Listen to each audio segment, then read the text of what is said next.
بقدست سلاسي سم بسم آب بسم ولد بسم منفس قدوس حال أملاخ ناي سلاسي سلام مالدوت ناي دينا قدست قدسان دنگل مريم كوم أدما صولت تردأنتن ناي كلهم قدسان أبوتات مساخاتكم يخون أمن العالم اتركوا أحوات كما يوعيلكم انبار لما أنتي بزحبا حدا أبز وخونا أرستي كنزاربي ورتدكساويان سلست أملاخن حدا أملاخن يمزبلو كوم أخاني أما مصحفهم سلاسي زبل قال يلن زبل مصحف قدسك نازين تايلي ملسو نرى قدمي أما مصحف قدس بزعبا سلستنتن حادنتن ناي እግዚአብሔርን ታይ ብል ምርአይና ስላሴ እንታይ ማለት እዩ ካበይ ዝመጽእ ንርአ ስላሴ ማለት ሰለሰ ካብ ዝብል ናይ ግዕዝ ግስ ዝመጽእ ኮይኑ ሰለስተ ገበረ ማለት እዩ ስላሴ ማለት ሰለስተ ገበረ ወይ ካኒ ሰለስተ ማለት እዩ ስለዚ ስላሴ ሰለስተ ማለት እዩ አምስጢረ ስላሴ እንተሪኢና እግዚአብሔር ሰለስትነትን ሓድነትን ከም ዘለዎ በከምዚ ይገልጽ እግዚአብሔር ሰለስተ ይኹም በመንታይ በስም በግብርን በአካል በመንታይ ከሓደኹም በባህሪ በፍቃድ በመለኮት መገዛዛአ ሓደ ይኸውን እቲ በስም በግብሪ በአካል ንብሎ ዘለና ስሙ እንታይ እዩ አብ ወልድ መንፈስ ቅዱስ ማቴዎስ 28:19 ግብሩ አብ ወላዲ ወልድ ተወላዲ መንፈስ ቅዱስ ሰራጺ በአካል ንብሎ ዘለኻ ኸአኒ ሃይማኖት አበው ብዛዕባ አብ ወልድ መንፈስ ቅዱስ ክገልጽ ከሎ ከምዚ ይብል ናይ እግዚአብሔር ቃል አካላዊ ቃል መዃኑን ናይ እግዚአብሔር እስትንፋስ ካኒ አካላዊ እስትንፋስ መዃኑን ይገልጽ ስለዚ እግዚአብሔር አካላዊ ቃልን አካላዊ እስትንፋስን ታለዎ እግዚአብሔር ሰለስተ አካል አለዎ ማለት ነው ህላውነት ንአብነት ንአብ ፍጹም ገጽ ፍጹም አካል ፍጹም መልክዕ አለዎ ንብል ንወልድ ፍጹም ገጽ ፍጹም አካል ፍጹም መልክዕ አለዎ ንመንፈስ ቅዱስ ካ ፍጹም ገጽ ፍጹም አካል ፍጹም መልክዕ አለዎ ስለዚ እግዚአብሔር ክነጻጸል ዘይክእል ወይ ክፈላለ ዘይክእል ሰለስተ አካል ዘለዎ ሓደ እግዚአብሔር ምክንያቱ ሰለስተ አካል እኳ እንተሃለዎ ብሓደ ግዝአት ይገዝእ ብሓደ ትእዛዝ ይእዝዝ ክፈጥር ብሓደ ቃል ይፈጥር ስለዚ እግዚአብሔር ሰለስተ አካል ዘለዎ ሓደ እግዚአብሔር እዩ ማለት እዩ እግዚአብሔር ይወልድ እዩ ወይ ይውለድ እዩ ዝብል ሕቶታት እውን ይላዓሊ ምውላድ ናይ እግዚአብሔር ወልድ ካብ እግዚአብሔር አብ ከምዚ ይመስል ምውላድ እግዚአብሔር ወልድ ካብ እግዚአብሔር አብ ንደቂ ሰብ ዝተዋህበ ምስጢር አይኮነን ይብል ሃይማኖት አቦ እግዚአብሔር ግና ካብ ዝፈጠሮ ፍጥረታቱ ገይሩ ገለ መግለጽ ይህብና ኣሎ ወይ ካና ካብ ዝፈጠሮ ፍጥረታቱ ገይሩ ምሳሌ ናይ ሰለስትነቱን ሓድነቱን ዝገልጽ ይህብና ኣሎ እቲ ምሳሌ ከንታዩ ንርአ ኣብ ሓደ ሩባ እንተሪኢና ሓደ ፈልፋል ማይ ሰለስተ ክፋላት ዘለዎ ሓደ ፈልፋል ማይ ንረክብ እዚ ኸኣኒ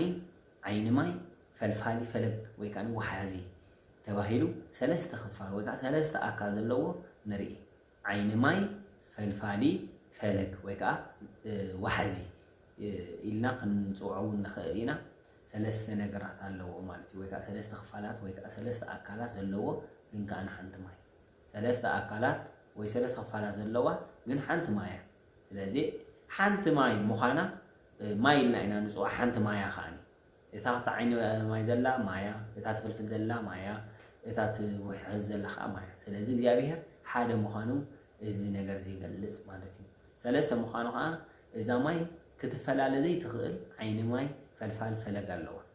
እዚአን ነገራት እዚአን ክፈላለያ ኣይክእለን ዓይኒ ማይ እንተዘየለ ፈለግን ፈልፋልን የለን ፈልፋል እንተዘየለ ዓይኒ ማይ የለን ማለት እዩ ፈለግ ከዓ የለን ፈለግ እንተዘየለ ኸኣኒ ፈልፋልን ዓይኒ ማይን የለን እምበር ፈለግ ከዓ ኣለዎ ማለት እዩ ስለዚ እዚ ነገራት እዚ ክነጻጸል ኣይክእልን ወይ ከዓ እዚ ሰለስተ ክፋላት ናይዛ ማይ ንብሎ ዘለና ክፈላለ ኣይክእልን እግዚአብሔር ከዓኒ ሰለስተ አካል ኣለዎ ግን ክፈላለ ኣይክእልን ምክንያቱ ሓደ ግዝአት ሓደ መለኮት እዩ ማለት እዩ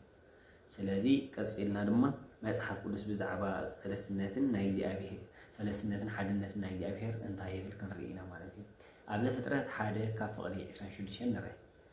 እነሆ ብመልክዕና ወይ ከዓ ኣምላኽ ከዓኒ ብመልክዕና ከም ምስልና ሰብ ንግበር በለ بملكنا كمثلنا سبنجبر بله مخنياتو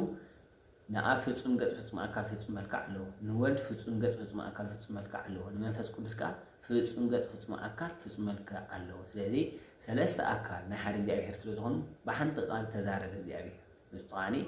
بملكنا كمثلنا سبنجبر بله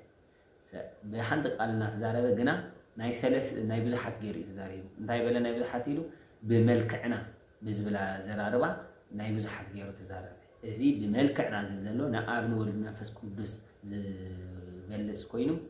ንሰለስትነቶም ይገልጽ ማለት እዩ ኣብ ዘፍጥረት 3:22 እውን ንርአ ዘፍጥረት 3:22 ከምዚ ይብል እነሆ አዳም አምላኽ ከዓ እነሆ አዳም ከም ሓደ ኸባና ክፉእን ጽቡቕን ዝፈልጥ ኮነ ብሓንቲ ቃል ተዛረበ እግዚአብሔር ንሱ ከዓ እንታይ እዩ እነሆ አዳም ከም ሓደ ኸባና ክፉእን ጽቡቕን ዝፈልጥ ኮነ በለ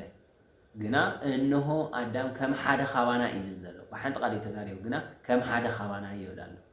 መን ሰለስተ እግዚአብሔር ሓጋዝ ደሊ ወይ መኻር ደሊ ደኸውን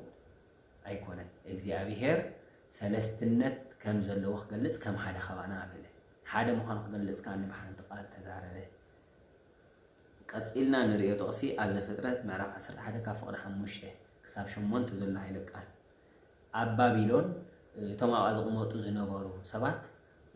ከተማ ንስራሕ እሞኒ ኣብ ዓለም ስና ከፅውዓና ዝኽእል ከተማ ንስራሕ እሞ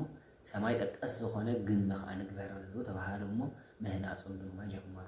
እግዚአብሔር ከዓ ነዚ ነገር ዝረኣየ እሞ ክሪኦ ኢሉ ከዓ ወረደ ነዚ ነገር ዝፈለጠ እሞ ክሪኦ ኢሉ ከዓ ወረደ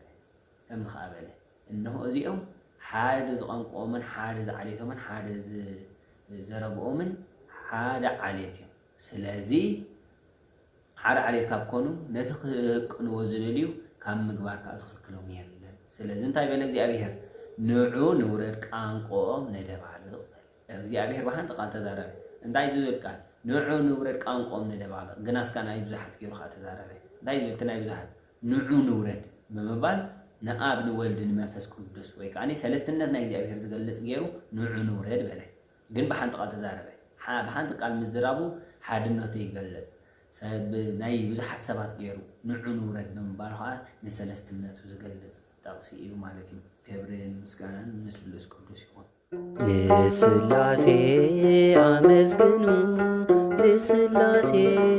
አመስግኑ ናይ ምድሪ